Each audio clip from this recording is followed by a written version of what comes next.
més internat de tot el món, ja que els seus pares treballen a l'informàtica. I això no que l'Àlex viatja tant té les seues aventures.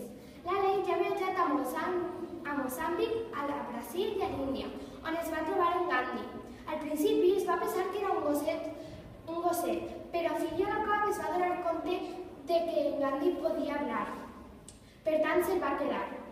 Ara l'Àlex es troba a l'Equador i els seus pares s'han donat compte de que en aquest internat s'avorreix molt. Per tant, han contactat a la Frida per a que els porti a l'Àlex i en Gandhi a veure volcans de l'Equador, ja que els encanta.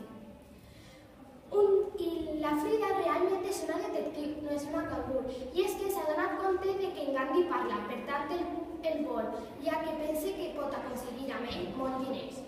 Un dia la Frida, en Gandhi i l'Àlex estaven caminant cap als volcans i de sobte, fas! En Gandhi va desaparèixer. I és que la Frida va contactar a uns homes per a que se portaren en Gandhi molt lluny de l'Àlex. L'Àlex, en quan es va donar compte, se va posar a buscar-lo, però no el va trobar.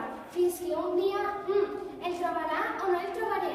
Us deixo per a que vosaltres el ditxeu. Adeu!